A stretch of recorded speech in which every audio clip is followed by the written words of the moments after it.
Acid Mining Drainage by Ben Altes, Braulio Garcia Lopez, Sean Patel, and Ryder Topple. Mining can cause a serious environmental problem called acid mine drainage. Acid mine drainage has been a problem for centuries, especially in areas with heavy mining activity. It was first discovered in coal mines, but recently has been discovered in metal mines, where minerals like pyrite are exposed to air and water. According to the U.S. Environmental Protection Service, acid mine drainage is one of mining's most serious threats to water quality. It could devastate rivers, streams, and aquatic life for hundreds or even thousands of years. One of the biggest problems with AMD is that it could last for decades or even centuries if not treated.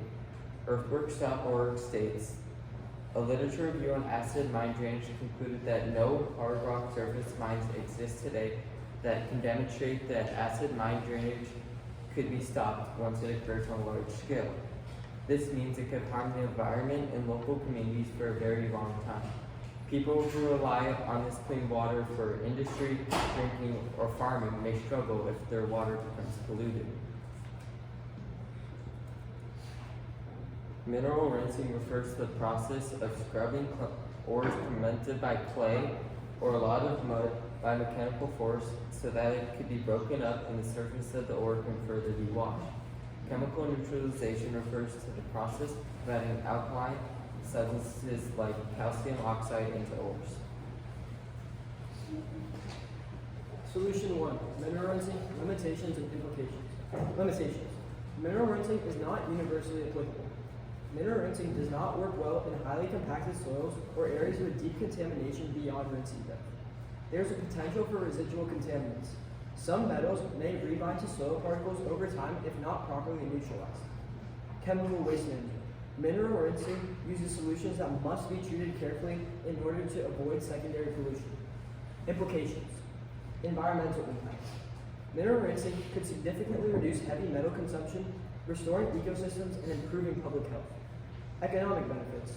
It can increase land value and revitalize industries in previously unusable mining areas. Policy influence. Mineral rinsing may push governments to enforce stricter remediation laws, encouraging cleaner mining operations worldwide. Jiang Wen, a researcher affiliated with the College of Environmental Science and Engineering at Hunan University in China, found that mineral rinsing reduced metal contamination by 75% while minimalizing ecological toxicity. Strengths and weaknesses. Strengths. It's highly effective. Mineral rinsing can remove heavy metals like lead, arsenic, and cadmium from contaminated soil. It's cost effective. It's more affordable compared to excavation or other extensive remediation techniques. And it's environmentally friendly. It reduces land disruption and can allow for the recovery of valuable minerals. Weaknesses. Mineral rinsing is chemically dependent. Some rinsing agents can be harsh and may require additional treatment to prevent secondary pollution. It works with limited soil types. Effectiveness depends on soil composition. Some minerals bind too tightly and resist removal. And scalability issues. Large-scale application can be complex due to variable contamination levels. Angeliki Matsatsu, a researcher affiliated with the National Technical University of Athens, found that mineral rinsing with diluted hydrochloric acid successfully removed over 80% of lead, arsenic, and zinc from contaminated soil. Now on to the implications and limitations of chemical neutralization. First off, I'd like to state that I got all my evidence from the article Accelerated CO2 Mineralization of Acid Mine Drainage Assisted by an Ultrasound Technique and Experimental Parametric Study. Now on to the implications. A quote that comes from the same article states, both methods were concluded to effectively remove nearly all heavy metals from raw AMD and at the same time can offer a feasible method for CO2 mineralization, which, when deployed at an industrial scale, can help the mining industry benefit from the associated carbon credits or offsets. Along with these implications come the availability of CO2 sequestration or carbon dioxide removal. Now on to the limitations. Operational challenges / complexities can rise from precipitation processes that are affected by higher temperatures and ultrasound technology. Additionally, ultrasound technology can provide additional hefty costs. Finally, there is need for further investigation of operational scalability and economic viability. Now on to the strengths and weaknesses. Strengths. Chemical neutralization is a prominent, cost-effective method like lime treatment. Secondly, it is environmentally compliant with mining regulations such as those of Canada. Third, it allows the opportunity for CO2 sequestration, which leads to more stable carbonates. Finally, it allows opportunity for more enhancements such as ultrasound technology and higher temperatures that enhance metal removal efficiencies and removal rates. Now on to the weaknesses.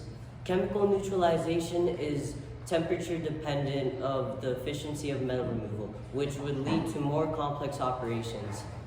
A second quote that comes from the same article states, residual concentrations of calcium and magnesium can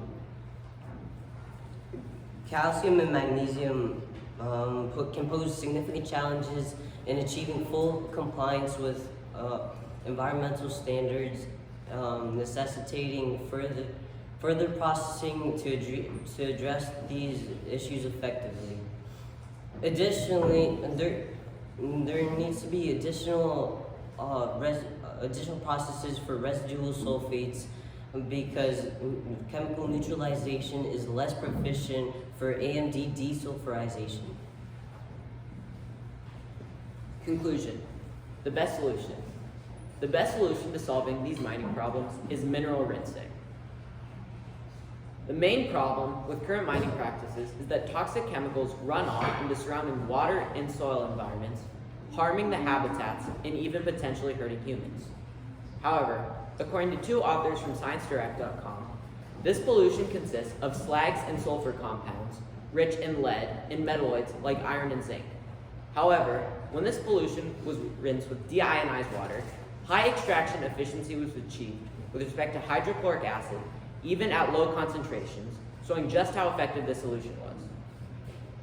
Main benefits. This solution is effective for three main ways. First, it is extremely cost effective. According to the EPA, or Environmental Protection Agency, it would cost roughly $20 billion to remediate every single abandoned mine in the United States. Now this sounds like a lot of money, but you have to remember that this is for every single one of these abandoned mines, showing just how cost effective it is. Second, it is extremely versatile.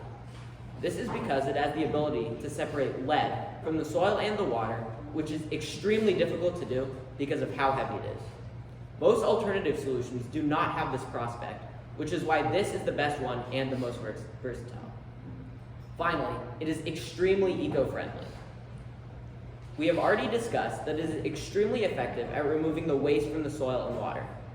However, it also allows for valuable minerals, such as diamonds and emeralds, to also be extracted from the soil by leaving them in good condition.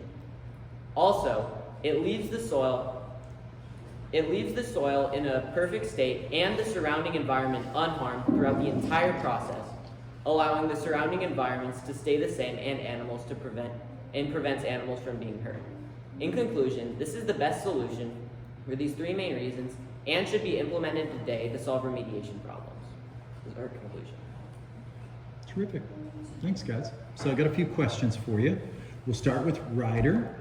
So Ryder, if you guys had another team member, what additional lens or perspective do you think would have helped and added to this presentation? I think historical, because personally I did the futuristic lens, so I learned a lot about the future impacts, and their lens is mostly focused on the present, so we learned a lot about the present. And I would like to learn a lot about the past and what effects that they did in the past could have changed in the future. Okay, good. Sean, so Sean, what did the group decide? How did they decide to include Ben's perspective in the overall presentation? What part of the presentation came from Ben's? Yeah, so I would say the solutions, Ben contributed the most to the solutions. The solutions were mineral rinsing and chemical neutralization, and as we were writing them, we noticed how they can be used, but the government can make them, but they have to include, because his was on ethical, they have to include ethical considerations into the solutions they use to mine them and to remediate the mines. Perfect. So Ben, the next question's for you. How did your perspective change based on your own writing after you read Sean's paper? What impact did Sean's paper have on your thinking about this issue? Well, Sean's was economic, and this really added to my perspective, because when I wrote, I only really talked about the benefits without really delving deep into how expensive they are and the cost. And Sean's paper provided a good explanation of that, because I remember specifically in his conclusion, he talked about that there needs to sort of be a balance between having it be cost effective, but also environmentally applicable to save humans and the environment. Terrific. And then finally, Braulio, this question is for you. What is an example of a compelling argument from anybody's paper that didn't make it really into the final presentation, and why not?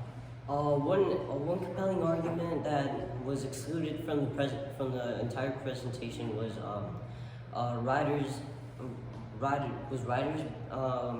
because he mainly added points about about climate change and deforestation, and we mainly prioritized on how